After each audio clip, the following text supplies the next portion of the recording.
wa ala alihi wa sahbihi ajma'in, amma ba'du.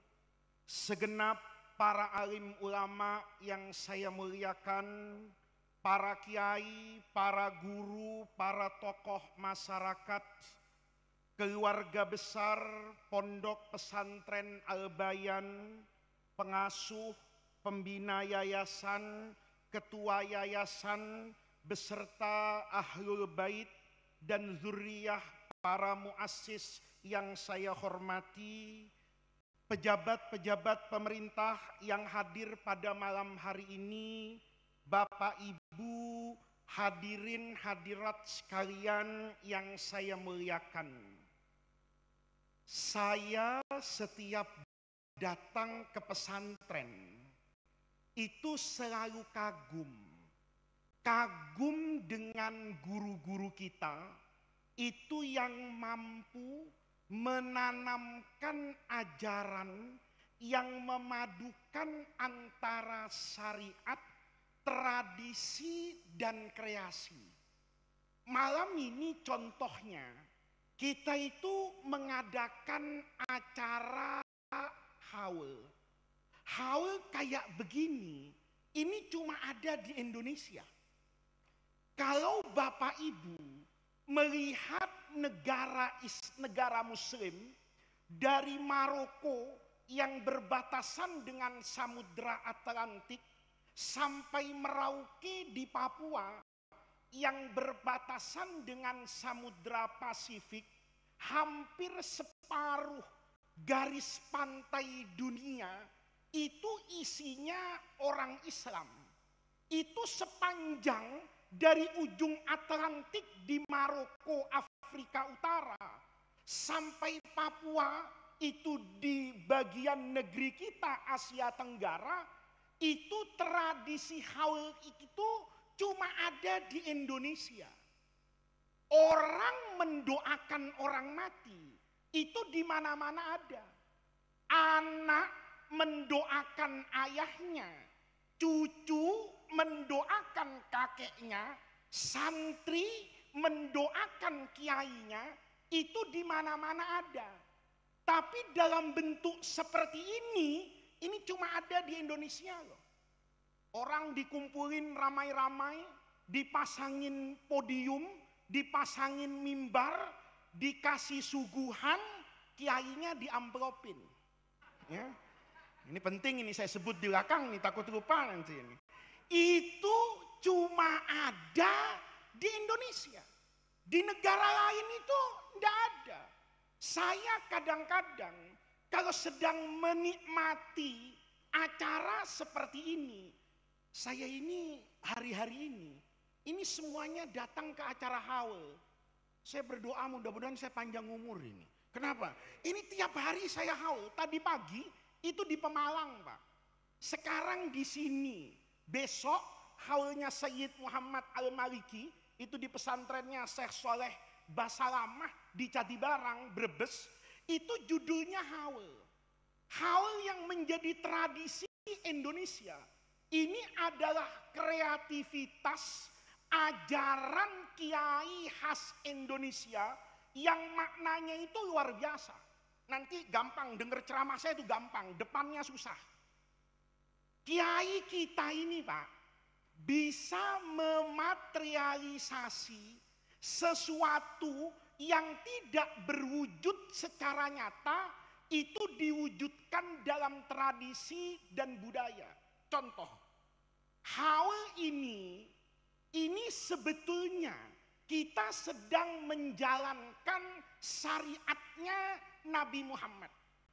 Contoh, kita kalau sering datang haul nih Pak, itu biasanya ingat mati.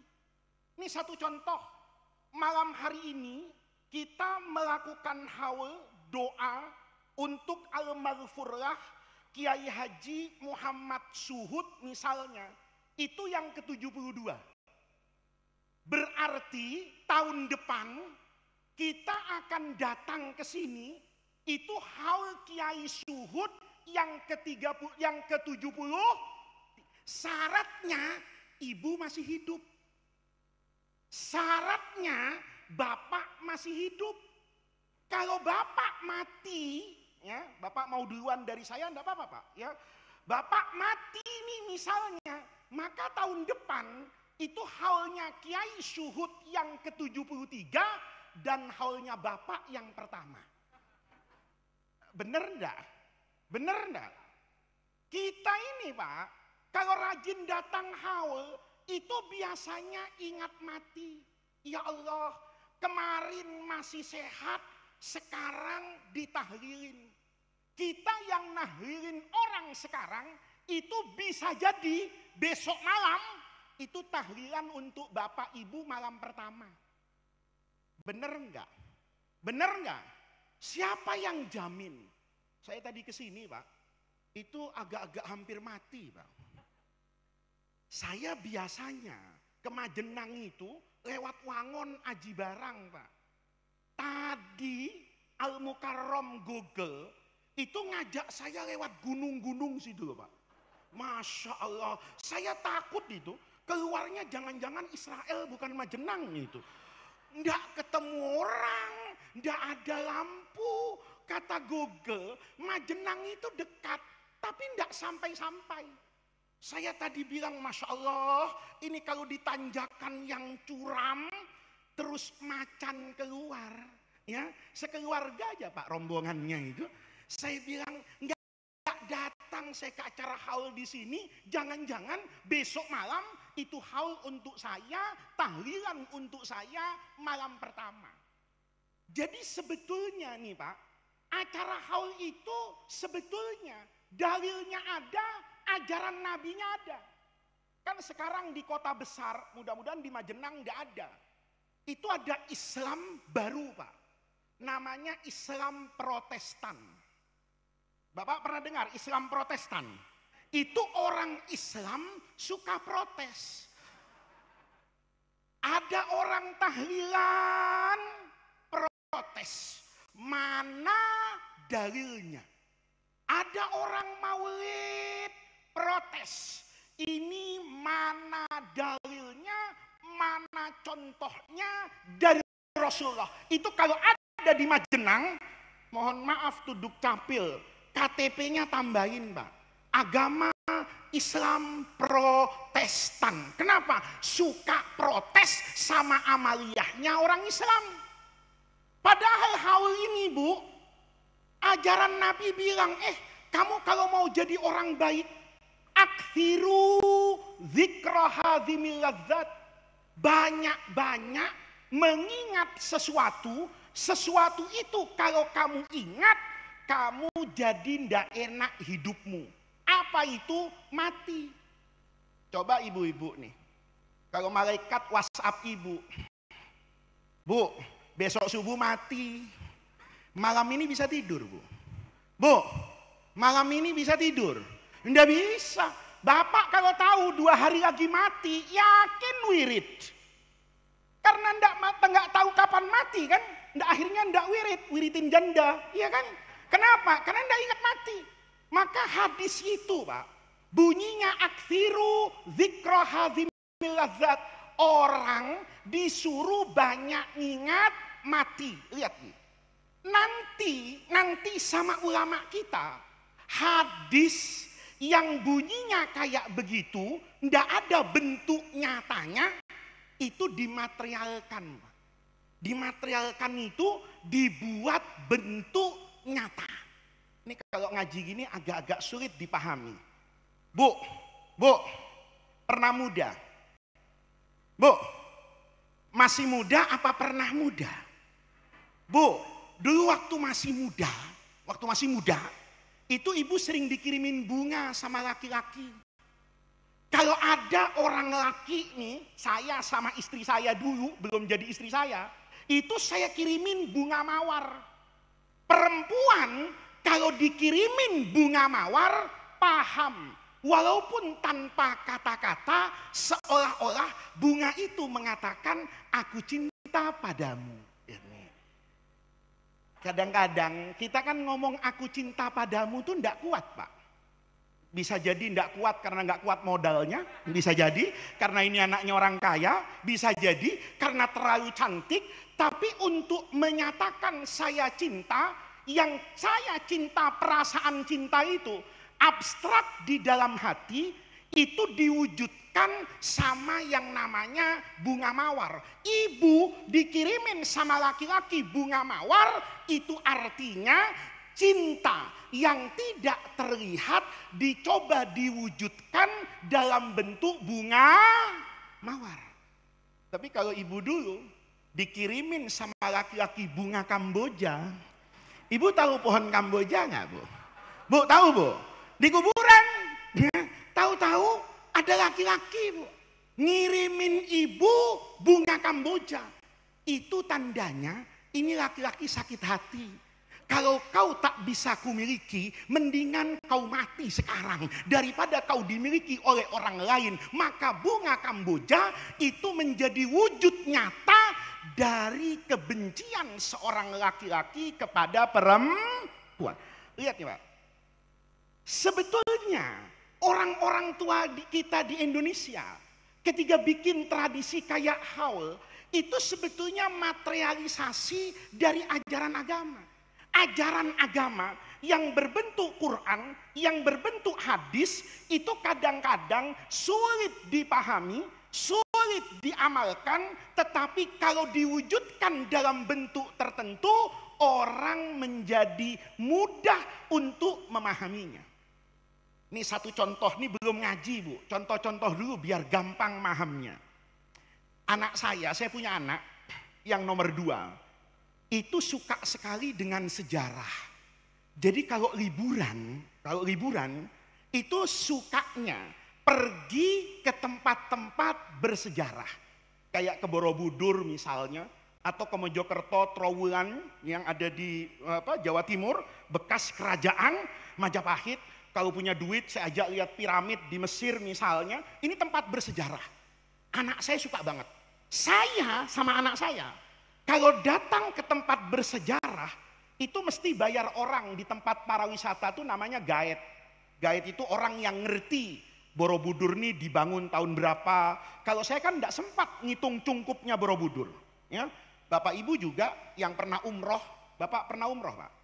Ya, belum? Susah nemen ini, Pak. Pernah umroh. Orang yang pernah ke Madinah sekalipun, orang alim kayak apa? Kalau saya tanya, berapa menaranya Masjid Nabawi? Tidak ada yang tahu itu. Kenapa? Tidak sempat ngitung. Tapi kalau pembimbing ibadah, itu pasti tahu berapa jumlah menara. Maka saya kalau ke Borobudur, itu nyewa orang Magelang. Ini sejarahnya apa? Terangkan sama anak saya. Selesai dari situ, pulang, Pak. Kata saya, nak, kita ke Jogja dulu. Ada apa, Abi? Saya ada perlu di Jogja, nanti kita sholat di Jogja saja. Kata anak saya, boleh Habib, tapi tolong cari masjid yang bersejarah. Maka saya ajak, Pak, ke Masjid Gede Kauman itu di Keraton Jogja itu. Begitu masuk masjid, anak saya bilang, Abi nggak nyari orang untuk membimbing kita di masjid. Kata saya, nak, bapakmu nih kiai. Ya kan, masjid itu tempatnya, fikihnya hatam. Kamu mau nanya apa saja kalau soal masjid, tanya sama bapakmu. Anak saya diem, sholat. Selesai sholat di masjid itu yang saya sholat, anak saya itu nyolek saya. Bi lihat, masjid ini aneh, kata anak saya. Anehnya apa, nak? Itu ornamen, apa ornamen? Itu gambar. Di dinding masjid itu ada gambar. Gambarnya buah salak. Ibu tahu salak enggak? Bapak tahu salak enggak? Salak itu, gambar salak itu ditempel di masjid. Anak saya bilang, Bi, ini masjid aneh. Kenapa nak aneh? Itu gambarnya salak. Maumu apa? Anak saya itu masih terdidik seolah-olah buah, pohon, binatang ada agamanya. Kan ada di orang-orang di kampung itu, kalau ngelihat pohon cemara, ibu tahu pohon cemara enggak? Ya, itu dianggap itu pohon Kristen. Ya saya bilang kalau cemara pohon Kristen, Kasihan burung gereja. Kalau datang ke pesantren diusir sama ibu. Kenapa? Kamu burung gereja, tempatmu di gereja. Kalau burung gereja tidak boleh ke masjid, kapan dapat hidayah, Pak? Iya kan? Nah, ini Bapak Ibu, anak saya itu masih tertanam. Kalau Islam itu pantesnya Abi, bukan salak. Apa nak? Kurma, kata anak saya. Karena kurma itu buahnya siapa ini? Nabi. Ini anak saya. Padahal yang namanya buah itu nggak ada agamanya. Rasulullah itu kalau puasa, itu kalau berbuka, mesti Rasulullah takjilnya, membatalkan cepatnya, itu makan kurma. Saya di Jakarta, itu makan kolak. Ubi sama pisang. Saya tanya sama Bapak, sebetulnya saya dengan Nabi sama enggak? Hah? Saya dengan Nabi sama enggak? Sama. Kenapa Nabi makannya kurma? Karena di Madinah. Coba Nabi berbuka di Majenang, salah-salah duren montong, Mbak. Kenapa Nabi tidak berbuka pakai duren montong? Di Madinah tidak ada. Yang ada, nih coba sebentar, sebelum saya terusin nih, Bapak. Kurma itu dimakan sama Nabi. Itu karena buah kurma ada di Madinah. Tapi tidak semua orang kalau berbuka harus makan kurma. Yang penting yang manis.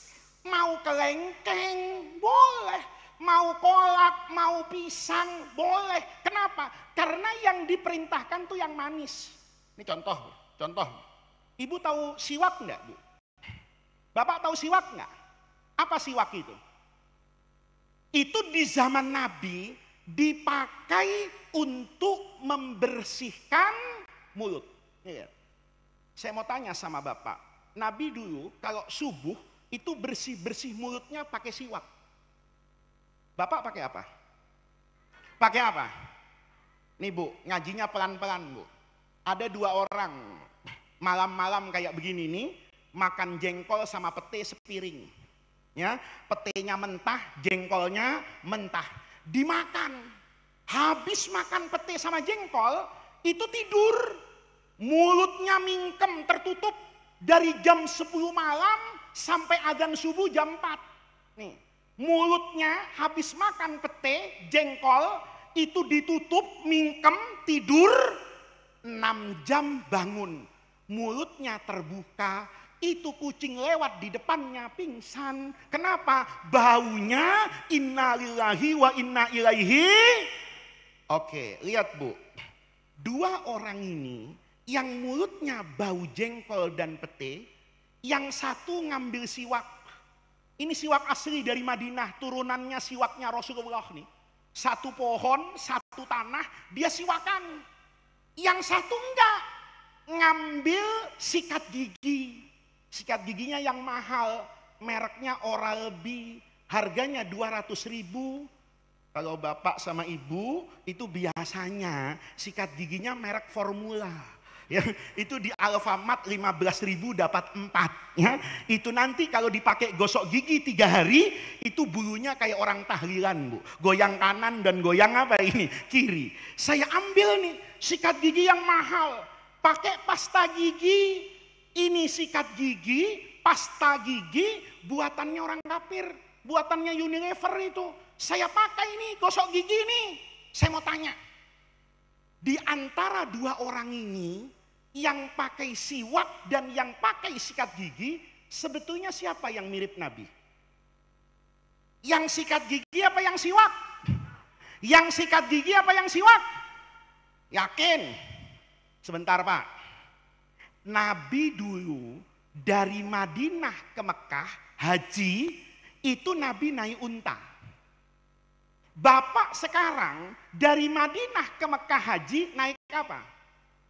Naik pesawat, naik kereta cepat, naik mobil. Saya tanya, Bapak mirip Nabi enggak? Bapak mirip Nabi enggak? Coba, jawabnya pelan-pelan Pak. Seandainya Nabi hidup sekarang, terus diundang sama Al-Bayan, atau sama Kiai Al-Bayan, Nabi ayo haji bareng-bareng.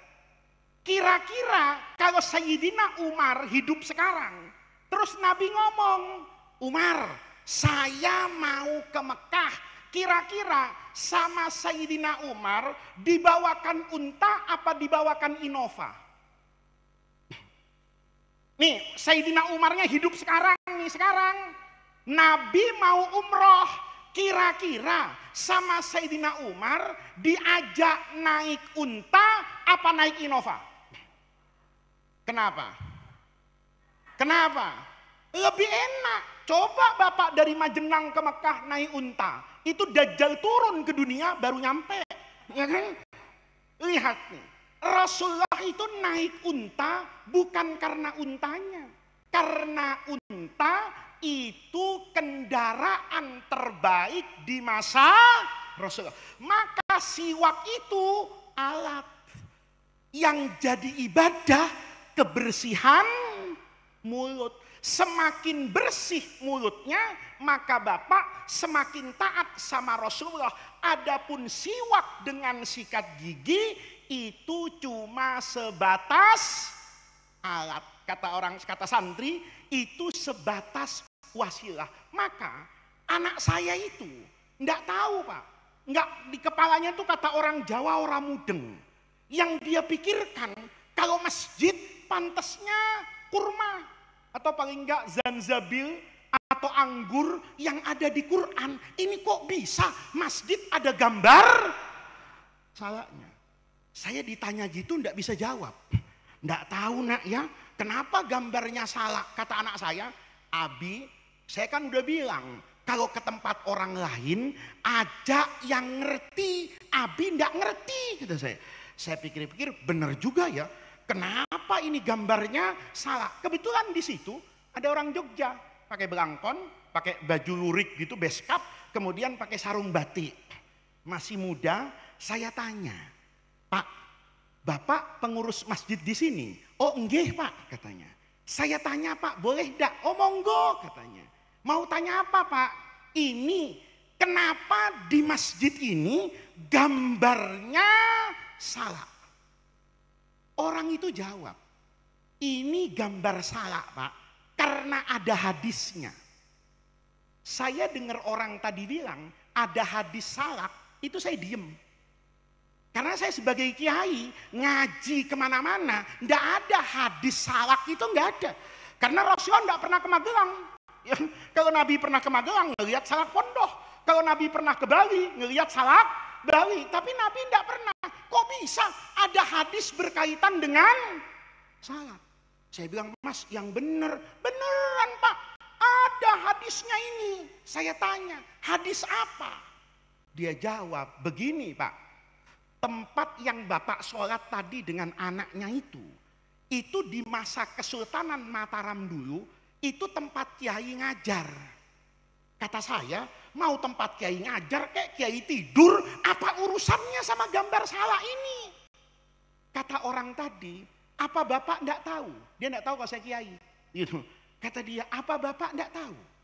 Hadis Nabi yang memerintahkan orang untuk datang ke pengajian itu bunyinya man salaka thoriqan yaltamisu fihi ilman sahalallahu lahu bihi thoriqan ilal jannah. Dengar orang itu baca hadis itu, saya tuh ngerasa goblok mendadak. Ya Allah, saya ini ngaji di pesantren ndak pernah terfikir ngajar santri hadis man salaka thoriqan supaya santri saya ingat saya gambar salak. Di pesantren Al-Bayan ada hadis man salaka terus gurunya bawa salak. Nggak ada. Tapi orang ini ngajarkan filsafat Jawa hebat Pak. Kata orang tadi, Pak, kalau orang Jawa di masa itu disuruh ngapalin man salaka thoriqan yaltamisu fihi ilman sahalallahu lahu bihi thoriqan ilal jannah, kepanjangan, hadisnya panjang, ngafalnya sulit, kalaupun sudah hafal mungkin lupa, kalaupun sudah paham bisa jadi lupa. Maka supaya gampang sama kiai tempelkan salak.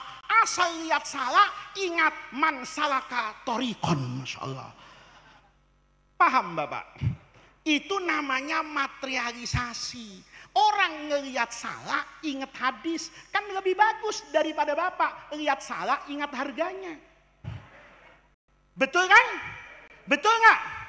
Ini namanya materialisasi, Pak. Sesuatu yang abstrak. Oh, kalau kamu datang ke majelis taklim, datang ke pengajian, ngaji ke pesantren, satu langkah yang kamu gerakkan dari rumahmu, itu akan Allah bayar dengan kemudahan langkahmu ke surga. Hadisnya panjang, keterangannya panjang, tapi jadi pendek dan simpel gara-gara tuh, hebat enggak? Hebat enggak Kiai dulu? Hebat. Enggak usah ceramah keringetan kayak saya. Nempel salah, santrinya paham.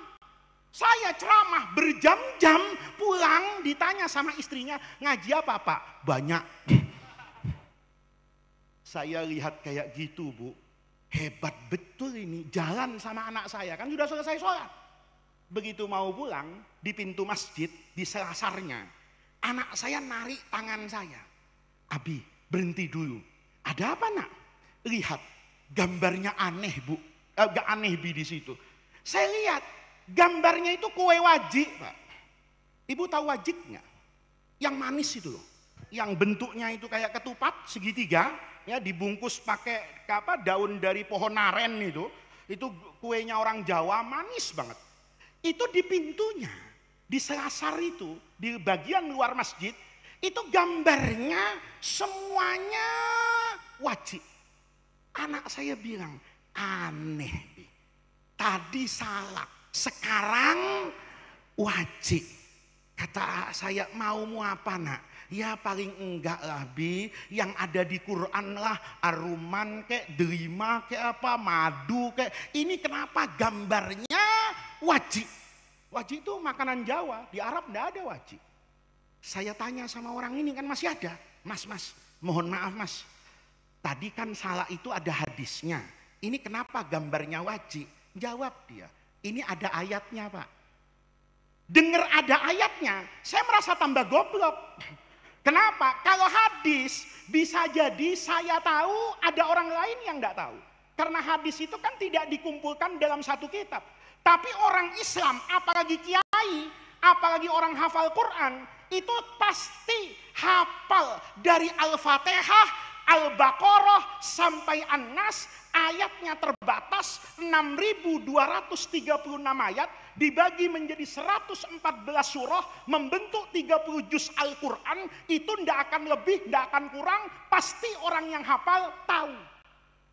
Saya dengar dia bilang ada ayatnya, langsung takrir hafalan.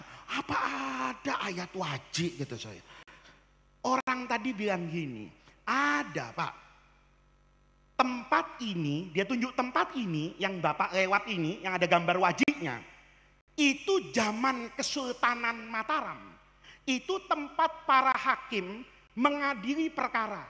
Kalau sekarang itu pengadilan agama. Jadi semua perkara itu diputuskan di sini Pak. Saya tanya, lalu wajib ini apa? Katanya, wajib ini ayat Pak. Bunyinya waji'a. Yauma idzin bi jahannama, yauma idzin yatadzakkarul insanu wa anna lahu dzikra. Ayat itu ditulis oleh Sultan Mataram untuk mengingatkan semua pejabat negara, hati-hati, sekarang bisa hebat, sekarang bisa berkuasa, sekarang dihormati, tapi nanti hari kiamat Allah akan datangkan kepada mereka yang berkuasa tapi berkhianat. Allah datangkan yang namanya neraka jahanam. Hari itu semua orang yang zalim akan nyesel. Saya dengar penjelasan kayak gitu, saya mimpi kalau jadi presiden. Semua kantor pemerintah saya tempelin wajib. Semua kantor pemerintah saya tempelkan wajib, agar hakim di pengadilan tidak bermain-main dengan hukum, agar jaksa di kejaksaan tidak bermain-main dengan hukum, agar polisi itu menjadi pengayom keadilan di Indonesia, agar bupati yang ada di kepalanya gimana mensejahterakan rakyatnya. Saya mau tempel itu wajib di semua seragam pejabat. Ini yang tepuk tangan biasanya yang tidak dapat bansos. Ini biasanya kalau pejabat disindir, yang ketawa itu biasanya yang punya masalah sama pajak. Jadi Bapak Ibu, lihat ini, simbol. Begitu orang ngelihat kue wajib, itu hakimnya takut bermain-main dengan hukum. Kata ayat tadi seolah-olah Tuan Hakim, putuskan yang benar itu benar, yang salah itu salah.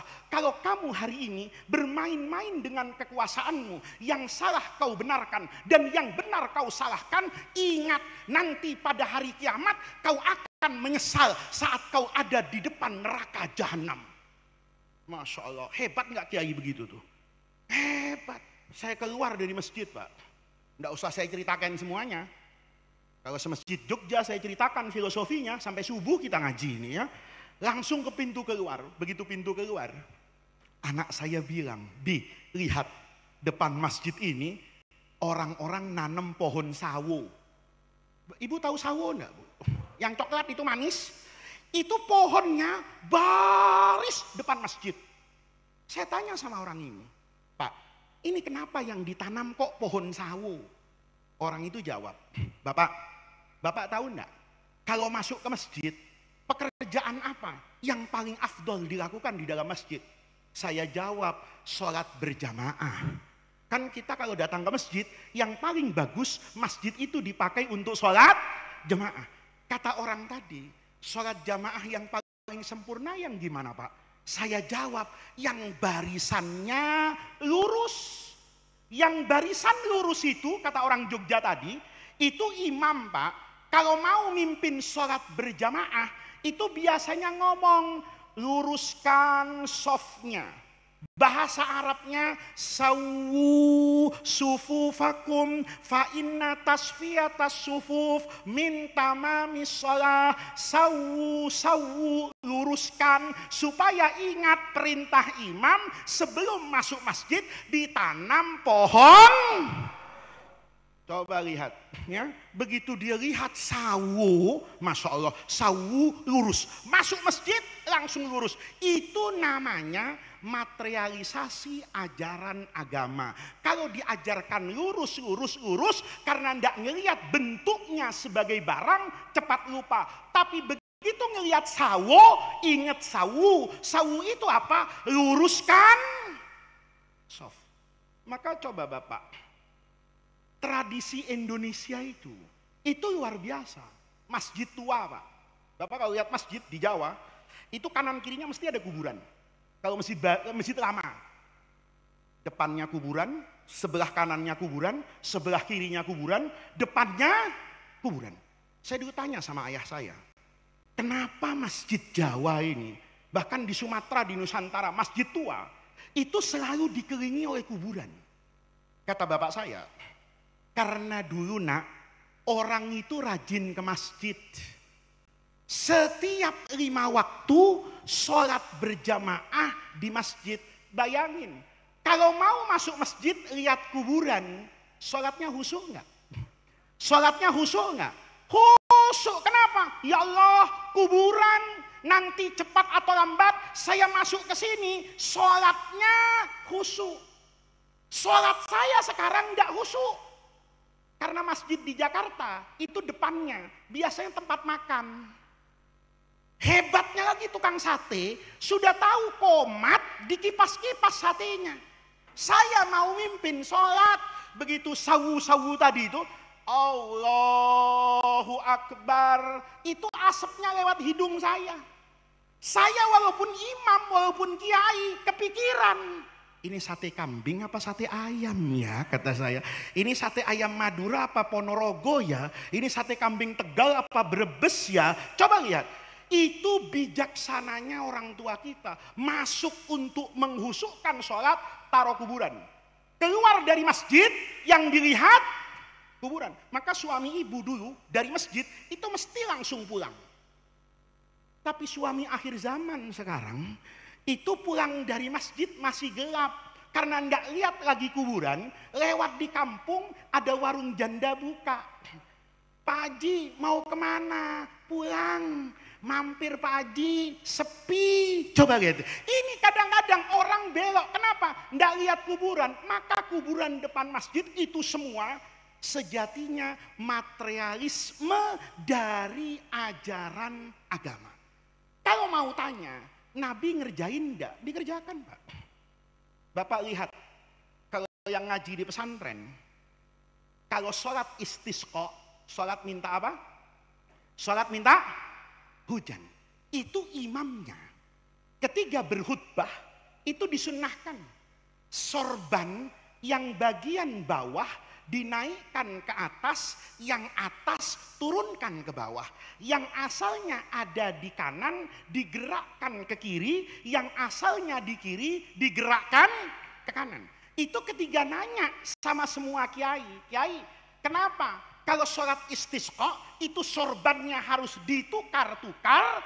Itu sebagai wujud simbol kepada Allah, ya Allah, tolong robah kondisi ini, asalnya kering jadi basah, asalnya panas jadi dingin. Padahal Allah bisa menurunkan hujan tanpa Bapak robah-robah serbannya.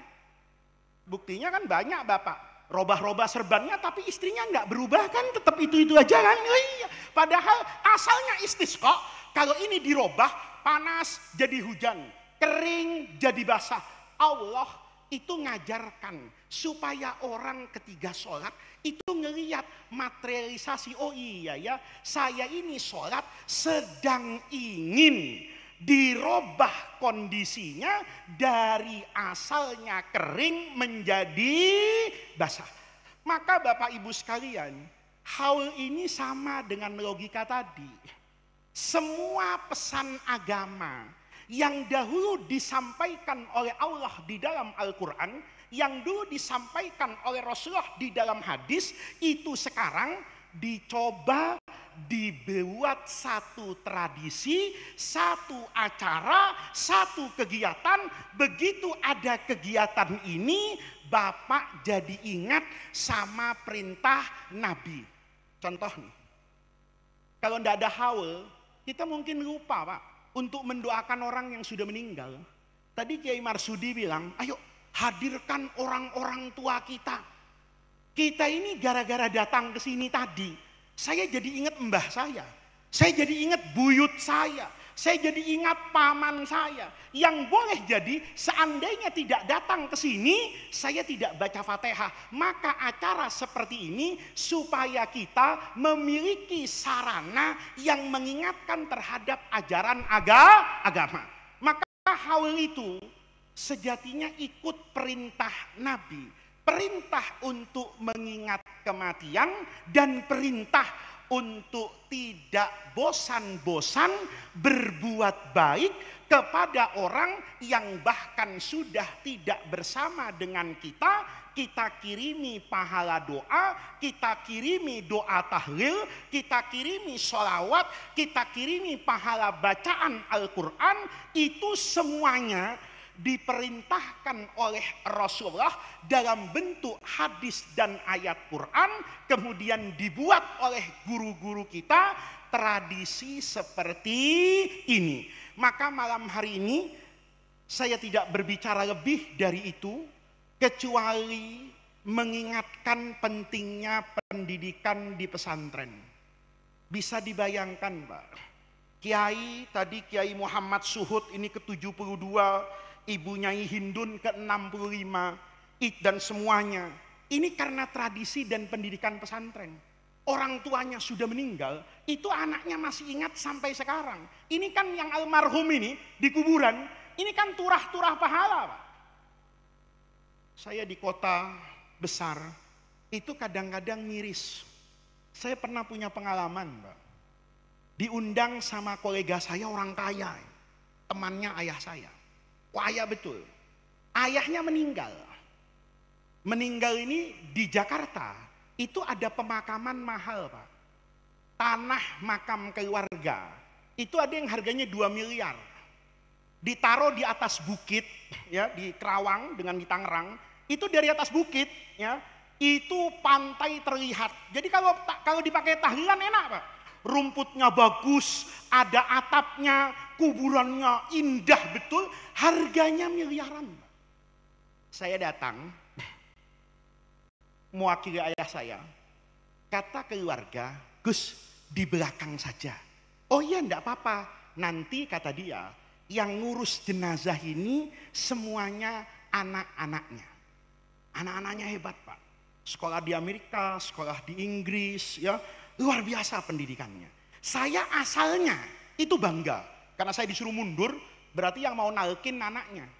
Berarti yang mau mimpin tahlil kubur nanti anaknya. Yang mau mimpin ngaji kubur berarti anaknya. Saya ngelus dada. Begitu jenazah itu mau ditaruh di liang kubur, selesai, diuruk pakai tanah, itu bukan anaknya jongkok dalam tradisi NO kita, baca talqin. Tahu-tahu baca puisi, Pak. Ya, baca puisi, isinya bagus. Pengorbanan ayahnya. Tapi kan saya berpikir, orang tuanya itu di kuburan sekarang kan tidak nunggu dikirimin puisi, Pak. Nunggu dikirimin yasin, nunggu dikirimin doa, nunggu dimintakan pahala sholawat. Itu yang ditunggu oleh orang tuanya, bukan cerita-cerita seperti itu. Maka keberadaan pondok pesantren itu penting. Nanti kalau kita semua sudah mau mati, Pak, ya, mau mati, ini kita pikirkan, siapa yang ngurus kita? Bapak tahu, saya dulu punya cerita guru, Pak. Orang itu kalau kita ngaji Bulughul Maram, itu kalau mau meletakkan jenazah di dalam kubur, itu kan ada doanya. Bismillahi wado'naka wa ala millati rasulillahi salamnaka. Maka orang itu biasanya nih dalam tradisi mazhab Imam Syafi'i, itu kalau diikat pocongnya itu dibuka, ya, menghadap kiblat.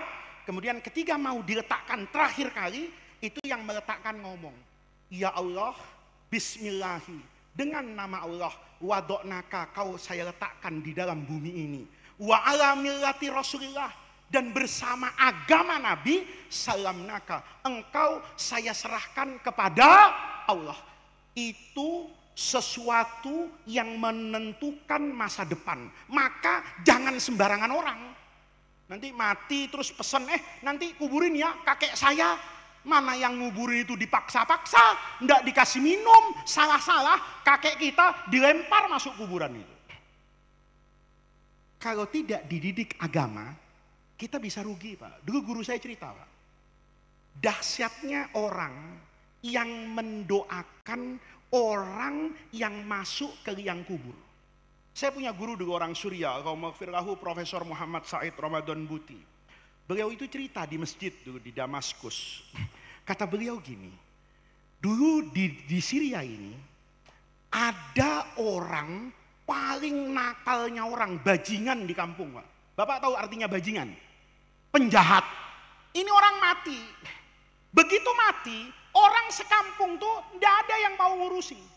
Maka sama anaknya itu diseret jenazahnya itu, dibungkus kain, karena tidak ada yang mau gotong ke kuburan. Itu sama anaknya itu diseret bapaknya ini. Ada orang Badui, orang nomaden, orang yang kerjanya itu muter-muter di padang pasir. Orang ini ngomong, nah ini siapa? Kok bisa-bisanya diseret ini nggak digotong ke kuburan nih gimana? Anaknya cerita, ini bapak saya. Kata orang tadi, orang kampungmu kemana itu? Kok bisa ada jenazah dibiarkan diseret kayak begini? Kemana penduduk desamu itu? Kata anak tadi, orang desa saya tidak salah. Yang salah ini bapak saya. Bapak saya ini sejahat-jahatnya orang. Semua kejahatan di kampung itu pasti dilakukan oleh bapak saya. Maka ketika mati, tidak ada yang mau ngurusi. Kata guru saya, faraqqa qalbuhu. Orang yang ketemu itu, hatinya tuh tersentuh. Ya Allah, kasihan betul ini orang. Nanti masuk liang kubur kayak apa penderitaannya. Maka orang tadi bilang, sudah nak, ayo kita gotong bersama. Digotong. Begitu sampai di kuburan, orang tadi bilang, "Nak, kamu yang di atas, saya yang masuk ke liang kubur," kata orang Jawa. Dia yang mendorong masuk, yang orang Badui itu yang nampani, nerima di kuburan. Biasa aja Pak. Begitu ditampani, dikubur, selesai kubur, berpisah. "Terima kasih Pak," pergi dia. Anaknya malam bermimpi. Mimpi Pak. Habis Isya itu anaknya ketiduran. Begitu tidur, dia mimpi bertemu dengan bapaknya, Ka'ahsani mayakun. Bapaknya itu gantengnya luar biasa. Yang asalnya hitam itu jadi putih. Nggak pernah sarungan, nggak pernah pecian. Dalam mimpi itu pecian, sarungan, kayak kiai pegang tasbih. Maka anaknya tuh ngomong, "Pak, ma fa'alallahu bika?" Apa yang Allah berikan kepada bapak di kuburan? Karena anaknya yakin bapaknya sekarang sedang disiksa di kuburan karena kejahatannya. Tapi dalam mimpi itu bapaknya bilang, "Khairan, saya ini dapat kenikmatan di kuburan." Kata anaknya, "Kok bisa Pak?" Terbangun dia. Kata dia, "Mimpi ini. Karena kebanyakan mikir bapak, kepikiran bapak jahatnya kayak apa, sekarang mungkin digoreng sama malaikat, digebukin kayaknya. Saya jadi mimpi ini." Dia pikir itu bunga tidur. Besok malamnya dia tidur. Ini bapaknya datang lagi ke mimpinya. Bajunya lebih bagus, pakai jam tangan, ya kan, sarungnya bagus, bawa sajadah, wangi, lebih bagus dari kemarin. Kata anak tadi dalam mimpinya, "Pak, apa yang Allah berikan kepada bapak di kuburan?" Kata bapaknya, "Kebaikan yang tidak pernah saya bayangkan." Anak itu kebangun. "Ya Allah, ini kebanyakan mikirin bapak, kebangun terus saya." Dia merasa itu mimpi biasa. Guru saya cerita, orang ini mimpi 7 hari 7 malam berturut-turut dengan mimpi yang sama. Begitu malam ke-7 ada dialog nih. Begitu bapaknya sekarang tambah seger, tambah gemuk, tambah wangi, tambah putih.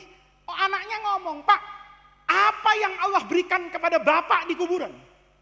Kata bapaknya, "Allah berikan kepada saya yang tidak pernah saya bayangkan kebaikan itu akan sampai kepada saya." Maka kali ini tidak bangun dia, tapi ngomong lagi, "Kok bisa sholat tidak pernah, puasa tidak pernah, tapi kok bapak bisa dapat kebaikan dari Allah di kuburan?" Kata bapaknya, "Bidu'ai dzakar rajuli." Karena saya dapat doanya orang Badui itu. Maka begitu bangun, dia cari orang Badui ini. Asalnya nguburnya di Majenang, dicari sudah sampai Bandung Pak. Ya. Begitu ketemu jauh setelah berbulan-bulan, ketemu di jalan. Kata orang tadi, "Mas, berhenti dulu." "Oh, ada apa? Kamu kan yang dulu nyeret-nyeret bapakmu." Iya. "Boleh saya tanya?" "Tanya apa?" "Bapak, Mas nih, waktu dulu ngubur bapak saya, Mas doakan enggak?" Kata orang tadi, "Iya." "Apa doanya?" Lihat nih Pak. Doa itu enggak penting panjang pendeknya, enggak penting redaksinya, enggak penting juga bahasanya. Tapi yang paling penting, hatinya itu lahir dari keimanan dan kebersihan yang didorong dengan ilmu pengetahuan yang cukup bahwa Allah itu adalah Tuhan yang Maha Rahman, Maha Rahim. Kata orang tadi, "Saya ini enggak doa apa-apa sebetulnya. Tapi karena kamu cerita bapakmu sejahat-jahatnya orang, maka saya kepikiran, begitu masuk kuburan pasti bapakmu hancur diazab sama Allah. Maka begitu bapakmu saya taruh di kuburan, saya itu ngomong sama Allah, doa, 'Ya Allah, ana abdukal fakir. Saya ini hambamu yang paling miskin. Saya ini di rumah enggak punya apa-apa. Saya ini paling miskinnya orang di dunia saya. Tapi ya Allah, semiskin-miskinnya saya, kalau saya kedatangan tamu, akramtuhu, saya hormati. Saya ini ya Allah enggak punya uang, miskin. Tapi kalau ada tamu, saya pasti kasih jamuan ke tamu saya, sekalipun saya miskin dan harus berhutang kepada tetangga, tapi semua yang masuk ke rumah saya pasti saya kasih jamuan sekalipun saya miskin dan saya berhutang."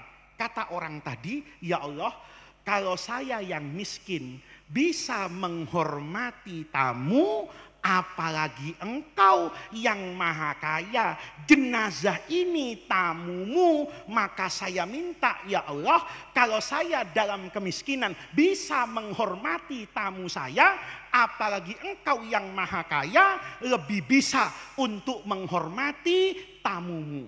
Ini lihat nih, ini pendidikan yang mahal. Kesadaran seperti ini itu hanya bisa didapatkan kalau bapak ibu belajar kepada kiai, kalau putra dan putri ibu ditaruh di pesantren Al-Bayan ini, dididik, nanti mereka bukan sekedar menjadi orang yang alim, tapi seperti kata Kiai Marsudi tadi, ilmu yang dimiliki dia tahu bagaimana menggunakannya, bahwa yang paling dahsyat untuk dijadikan modal meraih keridhaan Allah itu adalah doa bapak kepada anak dan doa anak kepada bapaknya. Kalau ini dilakukan secara istiqomah, pesantren-pesantren tetap penuh dengan santri-santri, maka kita menjamin bahwa negara ini akan tetap diisi oleh orang-orang yang mengerti akan makna iman, Islam, dan ihsan. Ini yang bisa saya sampaikan pada pengajian malam hari ini. Mari kita jaga, kita lestarikan, dan kita tumbuh kembangkan semua tradisi, semua budaya, semua kreasi guru-guru kita yang berlandaskan kepada ajaran luhur Al-Quran, yang berfondasikan ajaran hadis Rasulullah Shallallahu Alaihi Wasallam. Pesannya sama, teknis pelaksanaannya yang berbeda, disesuaikan dengan kearifan di masing-masing tempat. Mudah-mudahan Allah jadikan jam'ana hadza jam'an marhuma wa tafarruqana min ba'dihi tafarruqan maksuma. Mudah-mudahan hadirnya kita semua di majelis yang baik ini menjadi tawassul dan wasilah kita semua untuk mendapatkan khairat dunia wal akhirah. Mudah-mudahan Allah menjaga kita semua, menjaga keluarga kita, menjaga zuriyah kita, menjaga orang-orang yang kita cintai, menjaga orang-orang yang mencintai kita, menjaga orang-orang yang kita masuk ke dalam rumah mereka dan yang mereka masuk ke dalam rumah kita. Semoga Allah Subhanahu wa taala menjaga kita semua fid dunia dan kelak, menuntun dan menghantarkan kita untuk bertemu dengan ridho dan rahmatnya fil firdausil a'la. Rabbana atina min ladunka rahmah wa hayyi lana min amrina rasyada. Allahumma la tahrimna khaira ma indak.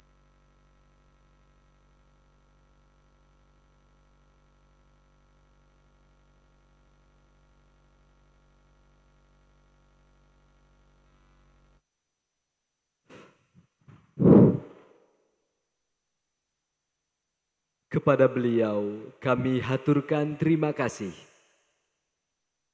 Hadirin yang berbahagia, demikian acara yang berlangsung malam hari ini.